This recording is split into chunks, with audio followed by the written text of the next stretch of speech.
ரிஷபம் வந்து ஒரு எனர்ஜியா இருக்கட்டும், அவங்களோட வைப்ரேஷனா இருக்கட்டும், அவங்களுடைய மூட் ஸ்விங்ஸா இருக்கட்டும், அது ரொம்ப எக்ஸ்ட்ரீம் லெவல்ல இருக்கும் அப்படின்னு காட்டுது. இந்த சந்திர கிரகணம் முன்னாடி இந்த வீடியோ பாக்குறாங்கன்னா அவங்களுடைய மூட் ஸ்விங்ஸை வந்து கண்ட்ரோல் பண்ணிக்கிறது நல்லது. சில நபர்களுக்கு வந்து அஃபெக்ஷனே வந்து எக்ஸ்ட்ரீம் லெவல்ல போகும். அது அவங்களுக்கும் பிரச்சனைக்குரியதா, ஆப்போசிட்ல இருக்கவங்களும் பிரச்சனைக்குரியதா மாறதுக்கும் வாய்ப்பு இருக்கு. கிரகணம் முடிஞ்சு மீண்டு வந்ததுக்கு அப்புறமும் அந்த கிராட்டிடியூட் அவங்க பண்ணும்போது இதனுடைய எஃபெக்ட் வந்து நிச்சயமா இருக்க போகிறது இல்லை.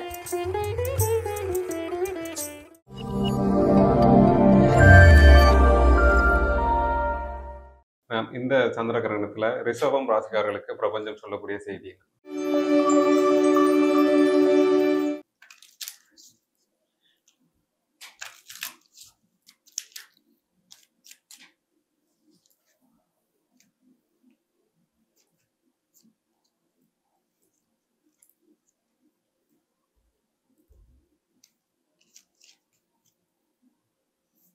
ஸோ ரிஷபம் இவங்களுக்கான கார்ட்ஸ். ஸோ இந்த சந்திர கிரகணம் அப்போ ரிஷபம் வந்து ஒரு எனர்ஜியா இருக்கட்டும், அவங்களோட வைப்ரேஷனா இருக்கட்டும், அவங்களுடைய மூட் ஸ்விங்ஸா இருக்கட்டும், அது ரொம்ப எக்ஸ்ட்ரீம் லெவல்ல இருக்கும் அப்படின்னு காட்டுது.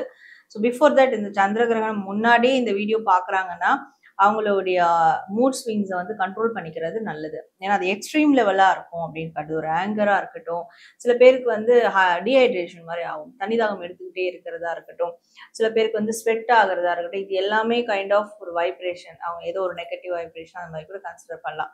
சில நபர்களுக்கு வந்து அஃபெக்ஷனே வந்து எக்ஸ்ட்ரீம் லெவல்ல போகும். அது அவங்களுக்கும் பிரச்சனைக்குரியதா, ஆப்போசிட்ல இருக்கவங்களும் பிரச்சனைக்குரியதா மாறதுக்கும் வாய்ப்பு இருக்கு. ஸோ எதுவுமே ஒரு எக்ஸ்ட்ரீமை தாண்டி போகிற மாதிரி இருக்கு. ஸோ அதுக்கு முன்னாடி அவங்க அதெல்லாம் பவுண்டரிஸ் பண்ணிட்டாங்க, ஒரு லிமிட்டேஷன் செட் பண்ணிட்டு கொஞ்சம் அமைதியா இருந்துட்டாங்க, கண்ட்ரோல்டா இருந்துட்டாங்கன்னா பெரிய அளவிலான பிரச்சனைகள் தவிர்த்திடலாம், விளைவுகள் தவிர்த்திடலாம். ஏன்னா அந்த பர்டிகுலர் டைம்ல அவங்க இதெல்லாம் செய்யும் போது அதனுடைய ஃபியூச்சரிஸ்டிக் விளைவுகள் ரொம்ப அதிகமா இருக்கும் அப்படின்ற மாதிரி இருக்கு. ஸோ அதே மாதிரி அந்த டைம் பீரியட்ல இருந்து கொஞ்சம் பாஸ் பண்ணிட்டாலோ இல்லை அந்த டைம் பீரியட் முன்னாடியோ கூட கிராட்டிடியூட் பண்ணணும் யூனிவர்ஸ்க்கு.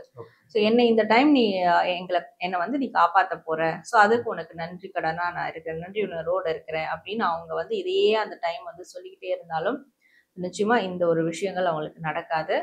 அண்ட் அதுல இருந்து மீண்டு வந்தது ஆஃப்டர் தட் கிரகணம் முடிஞ்சு மீண்டு வந்ததுக்கு அப்புறமும் அந்த கிராட்டிடியூட் அவங்க பண்ணும் போது இதனுடைய எஃபெக்ட் வந்து நிச்சயமா இருக்க போகிறது இல்லை. ஸோ அதே மாதிரி நம்பிக்கை இழக்கக்கூடாது. இவங்க நம்பிக்கை இழக்கிற மாதிரி, பொறுமையை சோதிக்கிற மாதிரியான விஷயங்களும் அந்த டைம் நடக்கும் அவங்களுக்கு.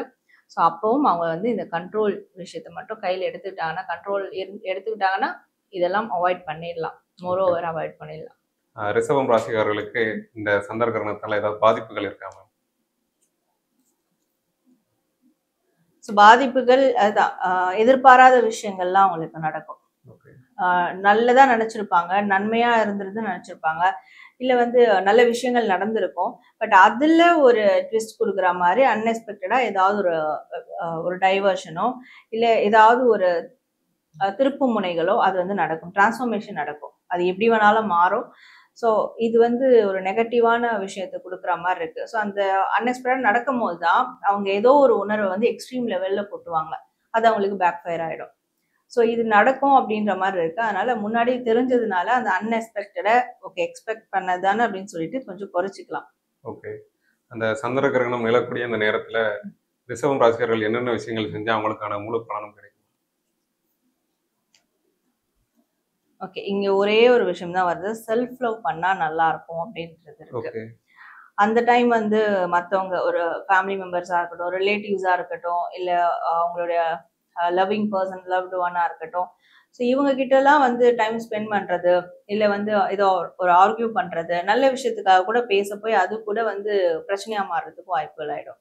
ஸோ எதுவுமே பண்ணாம self love, self development, self growth இதை பத்தின விஷயங்களை கொஞ்சம் ப்ராசஸ் பண்ணாங்கன்னா, அதுக்கான ஆக்ஷன் எடுத்தாங்கன்னா நல்லா இருக்கும். ஸோ அவங்கள மட்டும் அவங்க வந்து பார்த்துக்கிட்டா போதும் அந்த ஒரு டைம் பீரியட்ல மட்டும். ஸோ மற்றவங்க கதைக்கு போகாம இருந்தாலே அது பெஸ்ட் ரெமடியா இருக்கும் அவங்களுக்கு. ஓகே மேம், ஆன்மீகத்துல அதிகமா ஈடுபாடு இருக்கவங்க ஏதாவது பூஜைகள் அந்த மாதிரி ஏதாவது பண்ணலாமா இந்த நேரத்தில்? தாராளமா பண்ணலாம். ஓகே, ஒரு நியூ பிகினிங்கா இருக்கும். ஆக்சுவலா கரெக்டா தான் கேட்டிருக்கீங்க.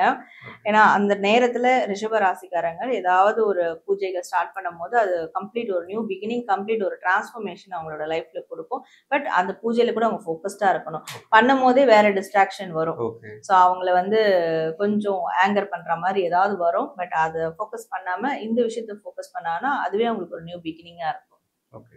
இப்போ செப்டம்பர் 7ஆம் தேதி வந்து சந்திர கிரகணம் நிகழ இருக்கு.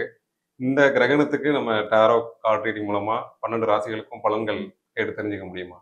சார். ஏன்னா இது வந்து எனர்ஜி பேஸ் பண்ணதா டாரோ கார்ட் ரீடிங். ஸோ இந்த கிரகணத்தப்போ ஒரு ராசிக்காரங்களுக்கு எந்த மாதிரியான ஒரு எனர்ஜி இருக்கும், அது கொடுக்கக்கூடிய அது ஒரு அவுட்கம் என்ன, நெகட்டிவா இருக்குமா இல்லை பாசிட்டிவா இருக்குமா, ஸோ அப்படி இருந்தா என்ன மாதிரியான விஷயங்கள் நம்ம ப்ரிகாஷனா எடுத்துக்கலாம் அப்படின்ற மாதிரி ஒரு கைடன்ஸ் பார்க்கலாம். 12 ராசிகளுக்கும் பொதுவா ஏதாவது இந்த மாதிரியான ஒரு பலன் கிடைக்கும் இல்ல ஒரு பாதிப்பு இருக்குன்னா இந்த மாதிரியா? சந்திர கிரகணம்னாலே வந்து அந்த சந்திரனுடைய அந்த ஒரு பவரை வந்து மறைக்கிற மாதிரி தான், அந்த ஷேடோ வந்து நம்மளுக்கு அது மறைக்கிற மாதிரியான ஒரு விஷயம் தான் நடக்கும். ஸோ சந்திரன்னாலே நம்மளுக்கு வந்து மென்டலி கனெக்ட் ஆகக்கூடிய ஒன்று. ஸோ மன ரீதியான உளவியல் சார்ந்த விஷயங்கள்ல சந்திரனோட வந்து நம்ம கனெக்ட் பண்ணுவோம். ஸோ அந்த டைம் வந்து ஒரு கிரகணம் வருது அப்படின்ற போது ஸோ அப்போ இதை சார்ந்த விஷயங்கள்ல நம்மளுக்கு ஒரு மனிதனுக்கு வந்து கொஞ்சம் ஏதாவது ஒரு அஃபெக்ட் வந்து ஏற்படுறதுக்கு பாசிபிள் இருக்கு. ஸோ அப்போ அந்த டைம் வந்து நம்ம ஏதாவது ஒரு மெடிடேஷன் எடுக்கிறது, இல்லை வந்து தேவையில்லாத ஒரு கான்வர்சேஷன், இல்லை தேவையில்லாத வேலைகள், இதெல்லாம் வந்து நம்ம அவாய்ட் பண்ணிட்டு ஒரு மெடிடேஷன், ப்ரேயர் இப்படி வந்து அதை டைவர்ட் பண்ணிக்கிட்டா ஸோ அந்த மைண்ட் ரீதியாக ஏற்படக்கூடிய அந்த அஃபெக்ட்ல இருந்து நம்மளை காத்துக்கலாம்.